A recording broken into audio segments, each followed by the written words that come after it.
नमस्कार दोस्तों, YouTube channel super 7 से मैं मोहित कृष्ण आपका स्वागत करता हूं। दोस्तों, राजस्थान के इतिहास में गुर्जर प्रतिहार वंश पढ़ रहे थे और गुर्जर प्रतिहार वंश में हमने जो शाखा पढ़ी थी वो थी मंडोर की शाखा। उससे पहले दोस्तों हमने इनकी जानकारी के स्रोत पढ़े थे।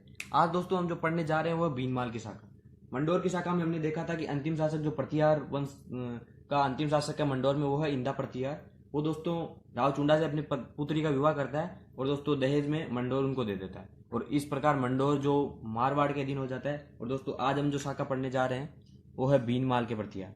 और भीनमाल के प्रतिहारों को कहा जाता है उज्जैन के प्रतिहार और उन्हीं को कहा जाता है कन्नौज के प्रतिहार। तो शुरू करते हैं भीनमाल के प्रतिहार।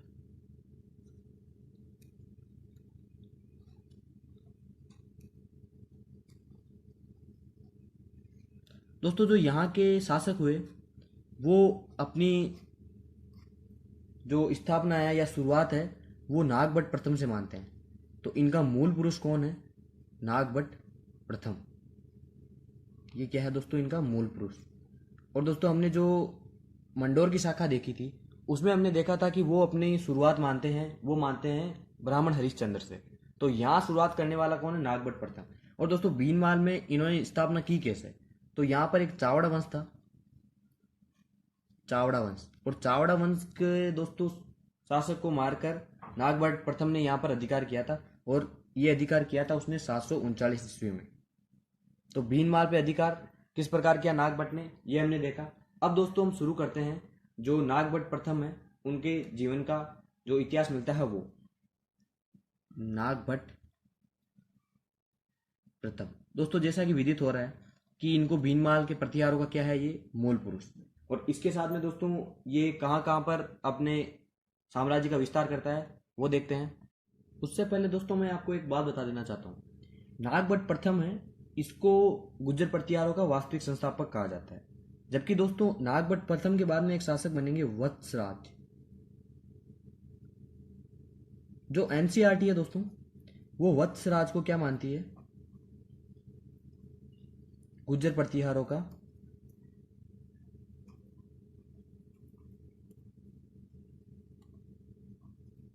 वास्तविक संस्थापक।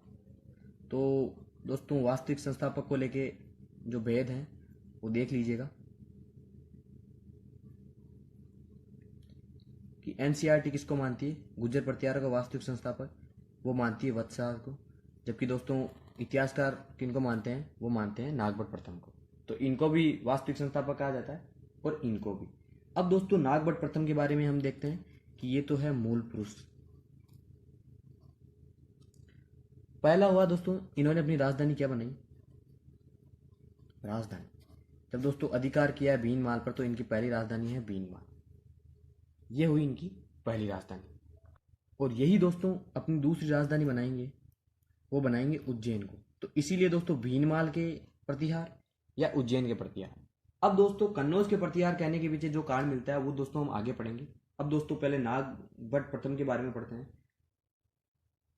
पहले दोस्तों मैं इंडिया का जो मैप है वो ड्रॉ कर देता हूँ। मैं अभी का जो मैप है वो ड्रॉ करने की कोशिश कर रहा हूँ दोस्तों।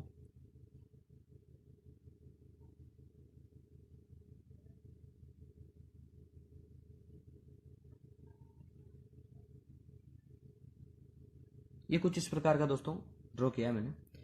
दोस्तों यहां पर था गुर्जर प्रतिहार वंश। उसी प्रकार दोस्तों महाराष्ट्र में जो वंश था वो था राष्ट्रकूट। और दोस्तों बंगाल में था एक वंश, वो था पाल वंश। तो यहां पर थे गुर्जर प्रतिहार। दोस्तों भीनमाल जालोर में पड़ता है तो यहां से देख लीजिएगा। यहां पर है दोस्तों राष्ट्रकूट, राष्ट्रकूट। और यहां पर है दोस्तों पाल, पाल। राष्ट्रकूट है वो है महाराष्ट्र में, महाराष्ट्र में। और जो पाल है वो है दोस्तों बंगाल में। और दोस्तों गुर्जर प्रतिहार है वो भीनमाल में है। और दोस्तों यहां पर जो नागभट्ट प्रथम है एमपी में पड़ता है दोस्तों उज्जैन, उज्जैन। दोस्तों जब उज्जैन को इसने राजधानी बनाया तो मालवा में ये क्या कर रहा है दोस्तों? अपना क्षेत्र का विस्तार कर रहा है, यानी मध्य प्रदेश में अपने क्षेत्र का विस्तार कर रहा है। तो दोस्तों जो महाराष्ट्र वाला शासक है वो इससे द्वेष रखेगा और द्वेष रखने के साथ ही दोस्तों वो इस पर आक्रमण करता है। तो इस समय जो राष्ट्रकूट शासक है वो है दोस्तों दंती दुर्ग। दंती दुर्ग जो दोस्तों राष्ट्रकूटों का संस्थापक भी है, यानी मूल पुरुष भी है। तो दंती दुर्ग क्या करता है, जब दोस्तों गुर्जर प्रतिहारों का नागभट्ट प्रथम ये मालवा में अपनी शक्ति का विस्तार कर रहा होता है, तो दोस्तों दंती दुर्ग पे आक्रमण करता है। और आक्रमण करने के बाद में दोस्तों इसको हरा भी देता है। हराने के बाद में ये भी माना जाता है कि उज्जैन में जहाँ इसकी राजधानी थी, वहां पे दंती दुर्ग एक यज्ञ का आयोजन करता है और प्रतिहार मतलब द्वारपाल के तौर पर वहां पर नागभट्ट प्रथम को दोस्तों खड़ा कर देता है। तो ये हुआ दोस्तों नागभट्ट प्रथम के बारे में। अब इसकी एक उपाधि मिलती है, वो मिलती है मल्लेच्छों का नाशक। इसको क्या कहा जाता है दोस्तों, मल्लेच्छों का नाशक। मल्लेच्छों का नाशक ये इसकी क्या है दोस्तों, उपाधि। और दोस्तों ये वर्णन मैं बता देता हूं आपको। मालवा में शक्ति विस्तार, और दोस्तों शक्ति विस्तार से द्वेष कौन रखता है, दंती दुर्ग, क्योंकि वो भी दोस्तों शक्ति विस्तार करना चाहता है, दंती दुर्ग। और दंती दुर्ग क्या करता है दोस्तों, आक्रमण। दंती दुर्ग का आक्रमण होता है नागभट्ट प्रथम पर, और नागभट्ट प्रथम इसमें क्या होता है, हार जाता है। हारने के बाद में दंती दुर्ग का क्या करता है दोस्तों, उज्जैन में यज्ञ का आयोजन।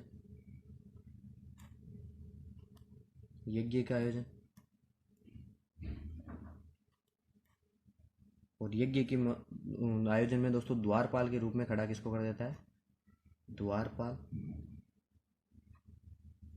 बना देता है नागभट्ट को, नागभट्ट प्रथम को। तो ये हुआ दोस्तों जो पहला शक्ति विस्तार के रूप में जो कार्य हुआ उसका दोस्तों परिणाम। अब दोस्तों नागभट्ट प्रथम के बाद में जो बड़ा शासक बनता है वो बनता है वत्सराज। उससे पहले दो छोटे शासक हैं, वो पढ़ लेते हैं। उनका कोई विशेष योगदान नहीं है, बस नाम जानना जरूरी है। तो दोस्तों नागभट्ट प्रथम के बाद में उसका एक भतीजा है, कुकरक्ष उसका नाम मिलता है। दोस्तों कुछ इतिहासकारों ने उसको कक्कू भी लिख दिया है, परंतु दोस्तों कक्कू मंडोर में हमें प्राप्त होगा। कुकरक्ष नामक दोस्तों उसका भतीजा शासक बनता है, और उसके बाद में देवराज नामक एक शासक बनता है। और दोस्तों उसके बाद में हमारे जो बड़े शासक हैं वो वत्सराज शासक बनेंगे। तो पहले मैं उनके नाम लिख देता हूं, कुकरक्ष और वत्सराज। एक तो कुकरक्ष शासक बनेगा और एक बनेगा दोस्तों देवराज। वत्सराज दोस्तों देवराज के बाद में शासक बनेगा। अब दोस्तों हमारे जो शासक बनेंगे वो बनेंगे बड़े शासक वत्सराज।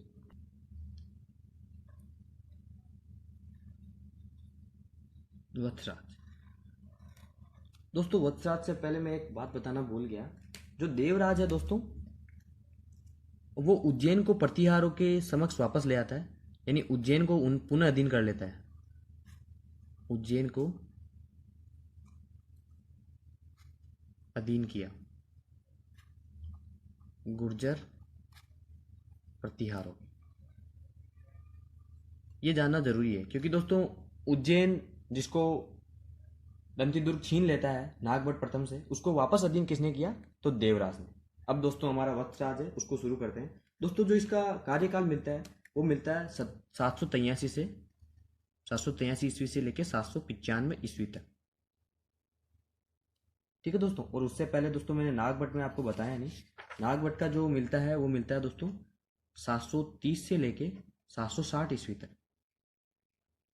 और इसके बीच में दोस्तों 760 के बाद में जो शासक बनते हैं उसमें कुकरक्ष और देवराज, और फिर दोस्तों 783 से वत्सराज हमारे शासक बनता है। दोस्तों पहले वत्सराज के बारे में पढ़ते हैं और वत्सराज की उपाधि देखते हैं। उपाधि इनकी एक उपाधि मिलती है, वो मिलती है रणहस्तिन। एक इनकी उपाधि मिलती है जयवरा, और एक इनकी उपाधि मिलती है सम्राट।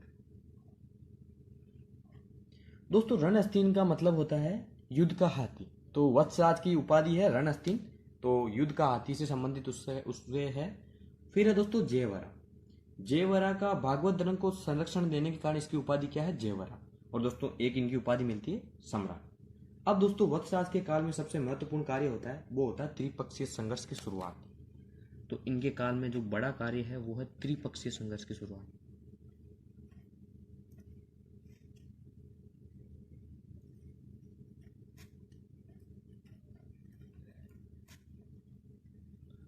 दोस्तों त्रिपक्षीय संघर्ष क्या है और इसका शुरू होने का कारण क्या रहा? तो सबसे पहले दोस्तों इसका कारण क्या है, कारण जान लीजिएगा। दोस्तों कन्नौज पर अधिकार था हर्षवर्धन का, और हर्ष की मृत्यु हो जाती है दोस्तों 647 ईस्वी में। हर्षवर्धन की मृत्यु ये होती है दोस्तों 647 ईस्वी में। और दोस्तों इसके बाद में कन्नौज पर जो अधिकार कर रहे होते हैं वो वंश होता है आयुध वंश।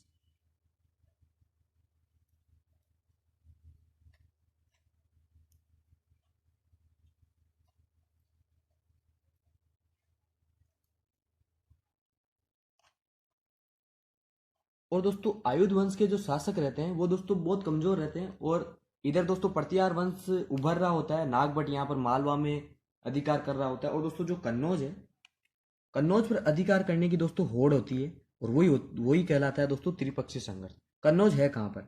कन्नौज है दोस्तों वर्तमान उत्तर प्रदेश में। ये वर्तमान उत्तर प्रदेश में जिस प्रकार मालवा में दोस्तों नागभट्ट अपनी शक्ति का विस्तार कर रहा था, उसी प्रकार दोस्तों दंती दुर्ग भी विस्तार करना चाहता था। और बंगाल में जो पाल वंश है वहां के शासक भी दोस्तों अधिकार करने की होड़ में थे। तो कन्नौज पर अधिकार करने का मतलब दोस्तों सेंटर में आना। तो देख लीजिए दोस्तों, एक बार पुनः मैं भारत का मैप बना देता हूँ।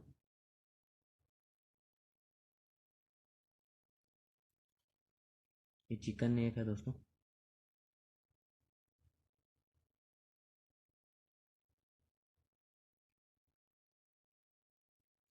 यहाँ पर हमारे हैं प्रतिहार वंश, यहाँ पर बंगाल के पाल, और यहाँ पर है दोस्तों राष्ट्रकूट। गुज्जर प्रतिहार, बंगाल के पाल वंश, यहाँ पर है दोस्तों राष्ट्रकूट। राष्ट्रकूट कहाँ पर है दोस्तों? महाराष्ट्र। ये है बंगाल, और ये हमारे भीनमाल पे अधिकार है, और उज्जैन पर अधिकार इन्होंने और कर दिया। अब दोस्तों बीच में पड़ता है कन्नौज। कन्नौज कहाँ पर है दोस्तों? उत्तर प्रदेश, अभी का उत्तर प्रदेश है दोस्तों कन्नौज। अब दोस्तों कन्नौज पर अधिकार करने के लिए गुज्जर प्रतिहार भी होड़ में है, उधर महाराष्ट्र के राष्ट्रकूट भी, और उधर पाल में। अब तो दोस्तों त्रिपक्षीय संघर्ष की शुरुआत। इस समय जो कन्नौज पर राजा है वो शासक का नाम है इंद्रायुध। इंद्रायुध दोस्तों, इंद्र इसका नाम है, और आयुध जो ये है वंश, वो अपने पीछे सरनेम लगाते हैं, तो ए जुड़ जाता है तो इंद्रायुध इसका नाम हो गया। अब दोस्तों इंद्रायुध पे सबसे पहले आक्रमण करता है गुज्जर प्रतिहार वंश का जो अपना शासक है वो है वत्सराज। ये तो पहला आक्रमण कौन करेगा? वत्सराज। और दोस्तों यहीं पे जान लीजिएगा जो राष्ट्रकूट वंश का जो शासक है वो है धारा। धारा, और इसी का नाम मिलता है ध्रुव। ये ध्रुव। और पाल वंश का जो यहाँ पर शासक है वो है धर्मपाल। धर्मपाल। तो पहले चरण में क्या हुआ दोस्तों? वत्सराज आक्रमण करेगा किस पे? इंद्रायुध पे। ये हुआ इंद्रायुध पे आक्रमण, और दोस्तों इंद्रायुध को हरा दिया। इंद्रायुध हार गया। ये हार गया तो कन्नौज पर अधिकार किसका हो गया? वत्सराज का। तो कन्नौज पर अधिकार किसका हो गया दोस्तों? वत्सराज का। परंतु दोस्तों उधर से जो धर्मपाल है वो इससे नाराज हो गया, और धर्मपाल ने आक्रमण कर दिया वत्सराज पे। तो धर्मपाल का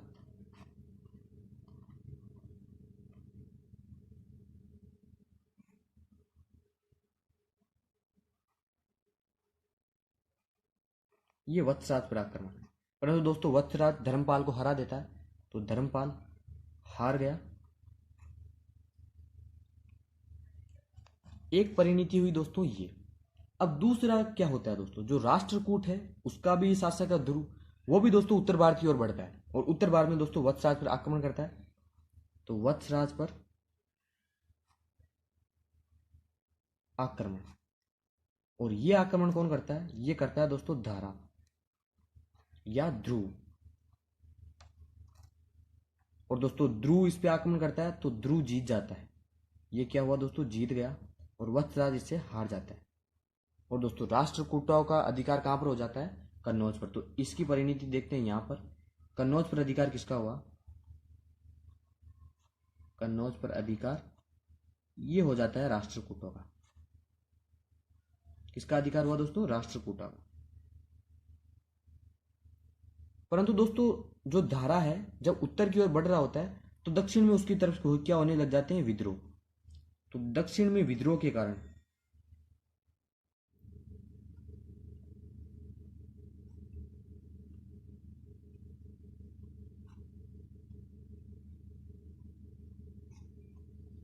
धारा लौट जाता है, यानी महाराष्ट्र वापस लौटना पड़ता है धारा को, मजबूरी हो जाती है दोस्तों।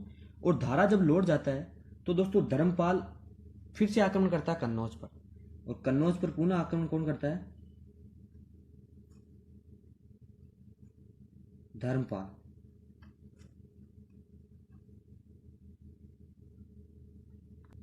और वहां पर इंद्र या इंद्रायुध के भाई चक्रायुध को अपने अधीन कर क्या कर लेता है? और चक्रायुध को काम क्या बना देता है वहां पर?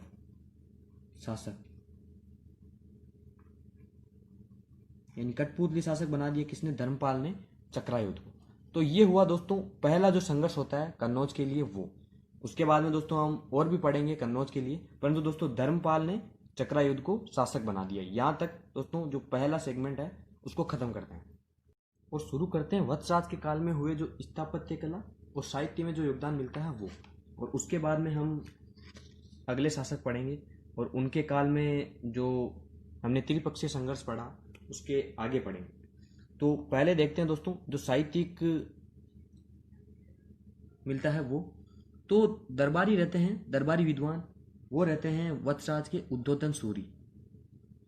उद्धोतन सूरी। और उद्धोतन सूरी अपनी पुस्तक लिखते हैं, वो लिखते हैं कोले माला। कोले माला। और दोस्तों एक दरबारी विद्वान रहते हैं, वो रहते हैं जिनसेन सूरी। जिनसेन सूरी। और ये अपनी पुस्तक लिखते हैं, वो लिखते हैं हरिवंश पुराण। हरिवंश पुराण। तो ये वत्सराज के दरबारी हैं। इसके अलावा दोस्तों क्या मिलता है कि जोधपुर के ओसिया नामक स्थान में महावीर स्वामी का मंदिर बनवाते हैं वत्सराज। ओसिया में महावीर स्वामी का मंदिर।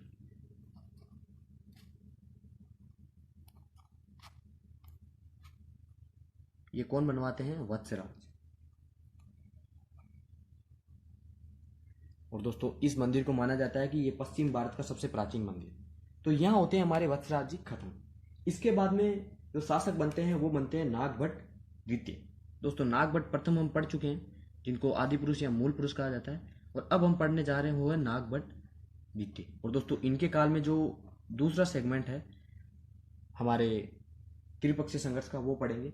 और इनका जो कार्यकाल है वो है 795 से लेके 833 ईस्वी तक का। फिर से दोस्तों मैं एक बार मैप ड्रॉ कर देता हूं। और दोस्तों फिर से हमें वही पढ़ना है।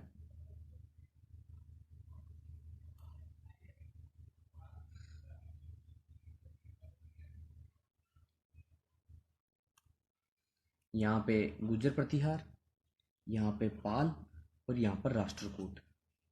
ठीक है दोस्तों। और यहाँ पर जो कन्नौज है वो कन्नौज, पाल वंश, राष्ट्रकूट, और यहाँ पर गुर्जर प्रतिहार। गुर्जर प्रतिहारों का शासक है वो है नागभट्ट सेकेंड। इधर दोस्तों फिर से वही है धर्मपाल। परंतु दोस्तों राष्ट्रकूटों में है वो है गोविंद थर्ड। ठीक है दोस्तों। अब नागभट्ट के बारे में पहले हम दोस्तों वर्णन पढ़ते हैं। पहली इसकी उपाधि। दोस्तों इसकी उपाधि है कर्ण। कि प्रतिहारों में जिसकी उपाधि कर्ण है वो है नागभट्ट सेकेंड। परम भट्टारक, परमेश्वर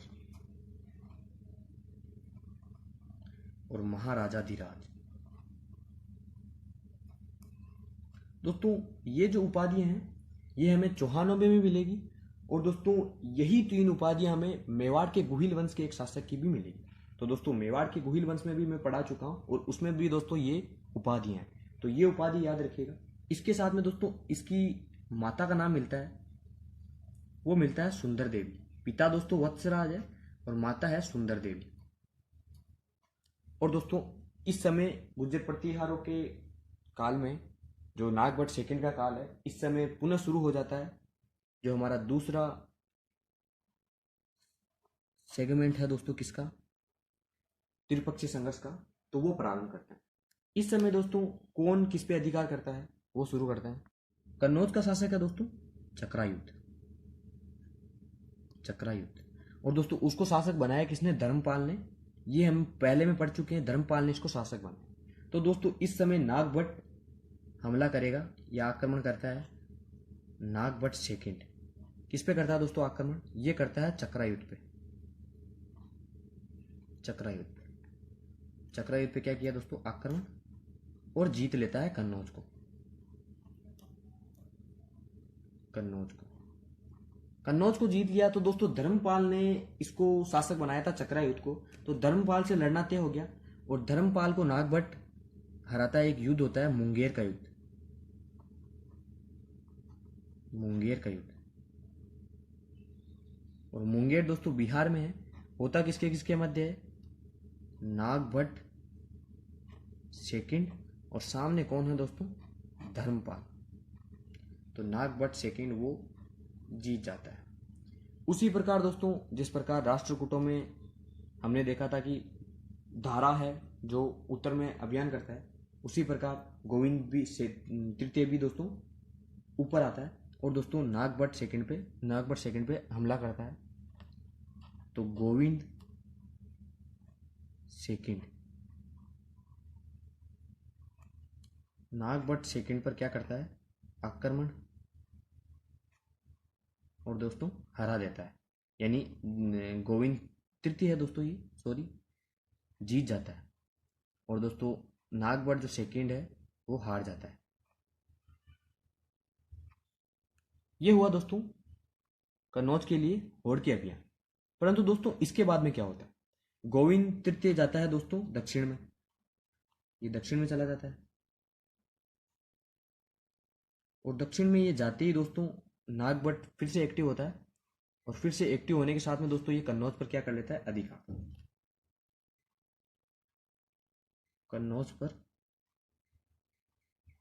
अधिकार। और इस बार दोस्तों ये अधिकार करके छोड़ेगा नहीं, उसको क्या करेगा दोस्तों, ये बनाएगा इसको राजधानी। क्या बनाई दोस्तों, कन्नौज को राजधानी। और अब दोस्तों कन्नौज को राजधानी इसने बना लिया, तो सीधा लड़ने के लिए अब नागभट्ट सेकंड के पास ही आना पड़ेगा। और राजधानी ये बनाता कब है, ये बनाता है 816 ईस्वी में। 833 तक इसका दोस्तों शासन है, और 816 में ये कन्नौज को राजधानी बना लेता है। ठीक है दोस्तों। और दोस्तों इस प्रकार कन्नौज पर अधिकार किसका हो जाता है, गुर्जर प्रतिहारों का। और दोस्तों कन्नौज किनके अधीन हो जाता है, गुर्जर प्रतिहारों। ये हुआ दोस्तों दूसरा जो हमारे त्रिपक्षीय संघर्ष का परिणाम था वो। अब दोस्तों नागभट्ट के बारे में जानते हैं कि इसका निर्माण कार्य कहाँ रहा और साहित्य में इसका क्या योगदान है। दोस्तों इसका एक दरबारी है चंद्रप्रभ सूरी, चंद्रप्रभ सूरी। और दोस्तों ये अपनी पुस्तक लिखता है, वो लिखता है प्रभावक चरित्र, प्रभावक चरित्र। इसके साथ में नागभट्ट निर्माण कार्य में क्या कराता है, तो दोस्तों एक जोधपुर में स्थान पड़ता है भुज कला, वहां पर दोस्तों शिव पार्वती के और विष्णु जी के मंदिर बनाता है, शिव पार्वती व विष्णु मंदिर। ये कहां बनवाता है दोस्तों, ये जोधपुर में, जोधपुर। तो दोस्तों आज यहीं समाप्त करते हैं, कल दोस्तों फिर मिलते हैं इनके अगले शासकों को लेके। तब तक के लिए दोस्तों धन्यवाद। वीडियो को लाइक करें, शेयर करें, और चैनल सुपर 7 को ज़्यादा से ज़्यादा सब्सक्राइब करें। और दोस्तों याद रखिएगा ये केवल भीनमाल शाखा का पहला पार्ट है, इसके बाद में दूसरा पार्ट आएगा। ठीक है दोस्तों, धन्यवाद।